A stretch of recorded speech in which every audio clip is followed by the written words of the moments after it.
I've played basketball for over 10 years. And if I could go back to the start, this is what I would do. If I could go back in time, the first thing that I would change is my mindset towards basketball. Your basketball journey isn't like the movies. You will lose a lot. But that's how we improve. And when you lose a 1v1 against that one friend that you could have sworn you were better than, relax. Go back to the drawing board and try again. This is a lesson that took me about 9 years to learn.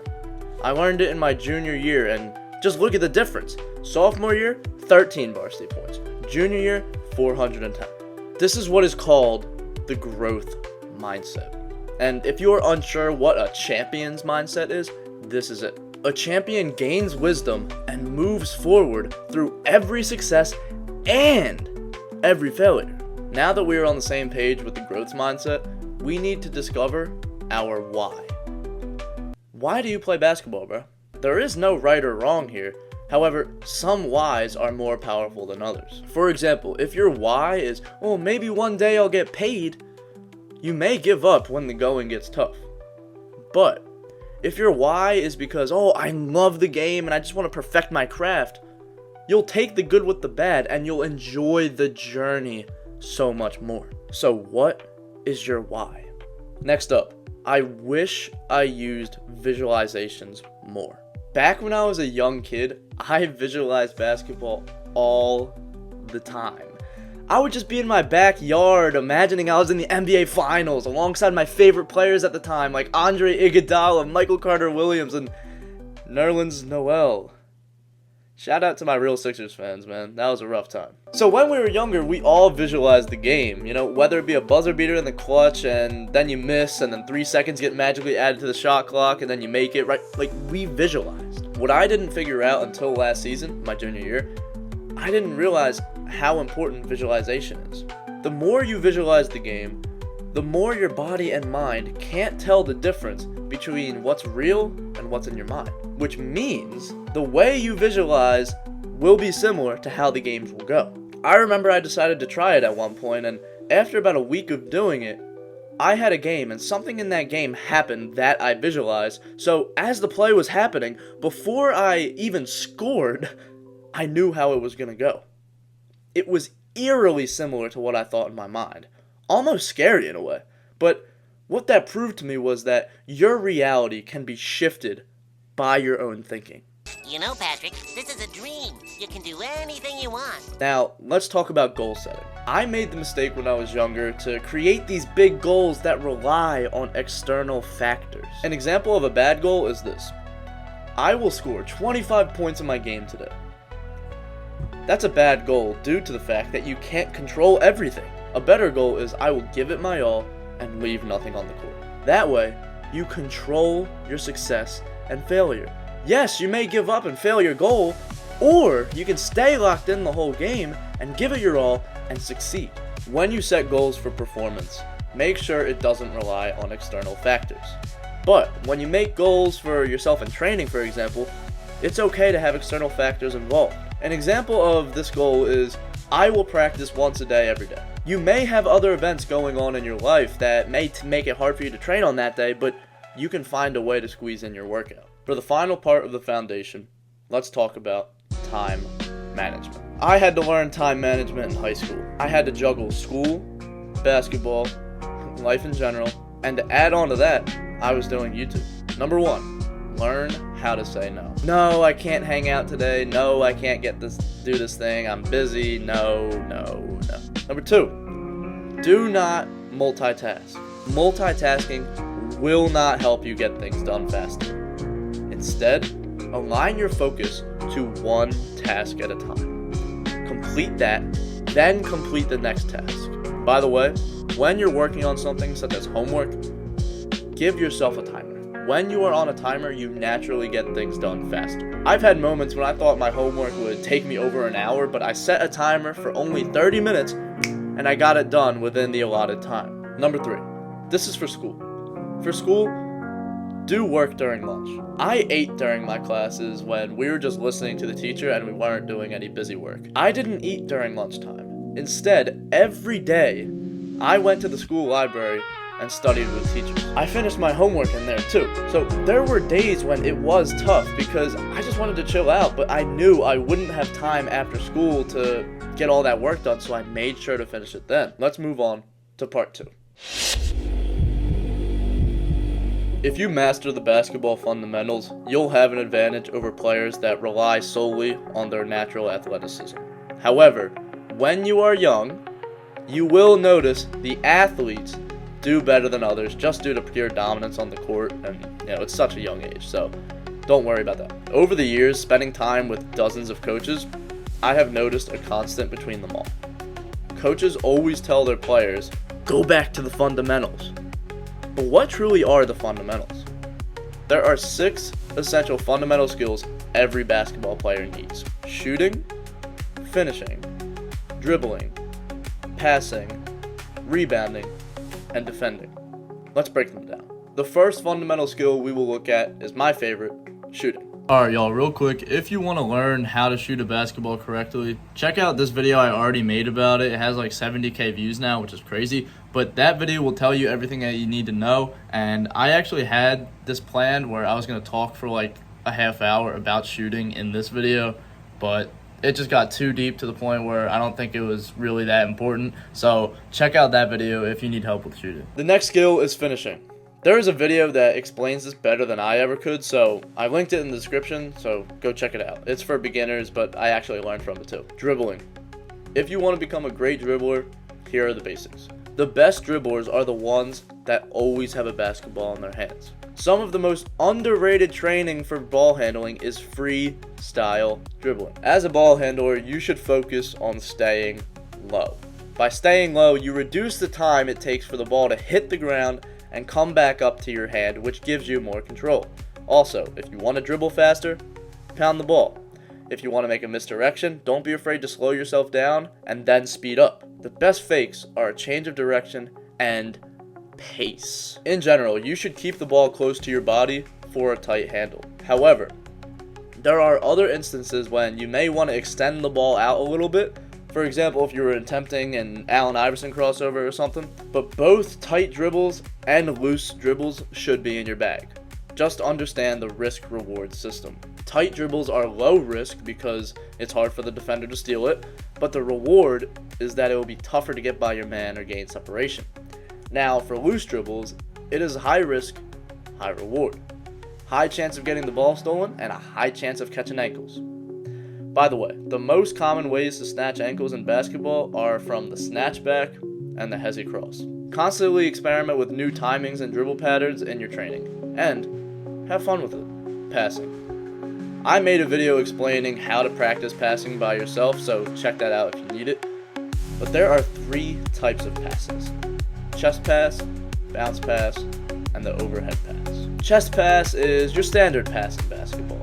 Pro tip, when you throw a pass, your thumb should face downwards after the release for speed on the throw. Bounce pass is, a chest pass that bounces. The same things apply as the chest pass, just throw the pass so that it bounces and lands in your teammate's hands. Pro tip, when passing to shooters, chest passes work better. As a shooter, it's harder to look down and catch a bounce pass than look up at the rim. It's much easier to just catch a chest pass and shoot. The overhead pass. Some coaches may disagree that this is not a fundamental pass, but I think it should be. I love to use the overhead pass as a zip pass. It is unexpected for defenses and you can get a lot of power behind it. However, I have gotten in trouble with my coach for this pass, so be careful. Rebounding. I had an amazing coach when I was much younger who taught me how to play like a dog. I actually still keep in contact with him, and he actually went to one of my games in my sophomore year, and that just so happened to be my buzzer beater.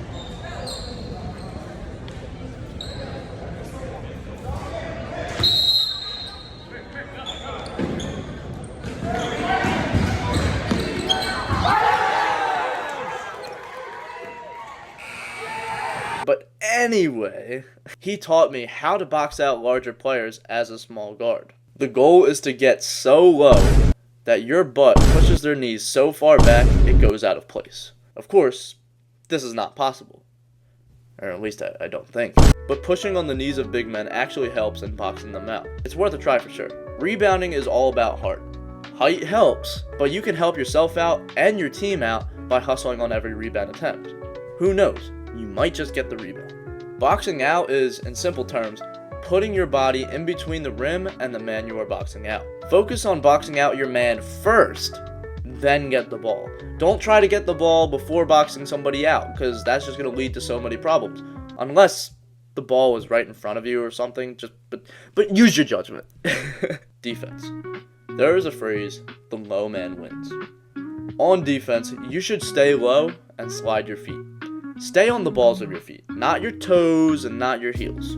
When you go for a steal, the best time to reach for the ball is when the ball is the furthest distance from an offensive player's hands. Remember how I mentioned with ball handling to stay low to reduce the time the ball is not in your hands? This is why. For example, if your man dribbles the ball while standing straight up and the ball is in between the floor and his hand, reach. It's timing. As we all know, if you want to be a great defender, be a pest. Hustle on every possession. After you have the basic fundamentals down, you've got to hone in on one specific aspect of the game of basketball that you will thrive in. We need to create your play style. And the way to do that is by first doing two things. First, find your strengths, and second, find your weaknesses. Once you figure out your strengths and weaknesses, you can carve out a play style that supports them. For me, I have always been a shorter player, so I knew I wasn't going to be banging it down low in the post or anything like that, so I decided to focus on shooting and playmaking. Once you figure out your play style, find professional players to study. Now, real quick, if you don't know how to study basketball film, I made a video about how to do that, so check that out. For myself personally, I have studied Goran Dragic, Klay Thompson, Stephen Curry, and Luka Doncic, just to name a few. And if you notice with all these players, they are not the most explosive, okay? They are slower players compared to the rest of the league, but that fits my play style. I made it my mission to become the best shooter I can be, and hopefully become the best shooter in my area, so I have a weapon of attack to my game that teams have to game plan against. Because if teams are hyper-focused on not letting me shoot threes, that opens up the paint or even the mid-range game. So here's an analogy that explains what I'm saying. Think of a spotlight. It covers a large area. Now think of a laser. It has a very small area that it lights up, and yet a laser does lethal damage compared to a spotlight. So, you can either be a spotlight player that is kinda good at everything, or be a laser player that is great at one thing specifically. The difference between good players and great players are the little tweaks that the great players implement that the good players don't even think about. As you get more advanced as a basketball player, that doesn't mean you should do crazy drills and super complex training regimens. No, like, you see that stuff in the movies, okay? Like, no. The great players are great because of how they simplify the game, right? Watch the best basketball players in the world work out. Their workout routines are simple, but that does not mean they are easy. So instead of thinking you need to make sure your workouts are more complex and I gotta have a cone over here and have a fan that blows the cone away and then pick up the cone, like, that's ridiculous, right? Put yourself under the microscope and analyze every detail of your game and fix the little bad habits you have to level up. One of the most frustrating things to deal with as an athlete are plateaus. It feels like all your training is for nothing, and maybe there's something wrong with your training, or even worse, you think there's something wrong with you. I've been there, and I used to get so discouraged when I reached a plateau. Now, in case you don't know what a plateau is, it is a state of little or no change following a period of activity or progress. So when I was younger, this used to piss me off. I couldn't grasp the concept of not seeming to improve when I was working so hard. But as I got older, I realized every plateau is just a sign of exponential growth. After every plateau, I have been blown away by how fast it feels like everything clicks. You just have to get through that plateau. And I know it's tempting to change your training, but oftentimes it's not a problem with you or your training. It's just something that happens to athletes. And I don't know the science behind it, but it happens. So during those plateaus, stay confident and keep working hard.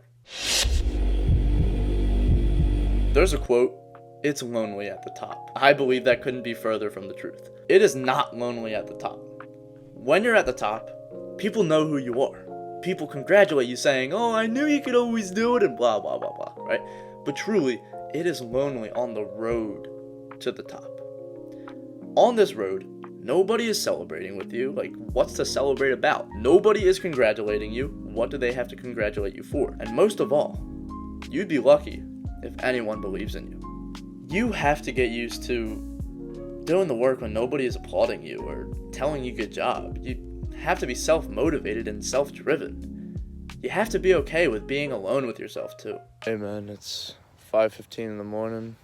I'm out here about to get some work in before school. I want this to be a routine now. I want this to be the only time.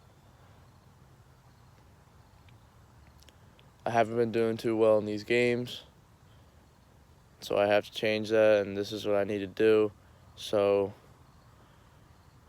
I've been doing well in the fitness part. I've been going to all the weight rooms and everything and getting a lot stronger, but my skill set is starting to, it's lacking now. So hey, I'm out here, 5 o'clock in the morning. I'm tired as anything, but I know this is what I need to do if I really want to succeed. And look, I'm going to do anything I can to succeed.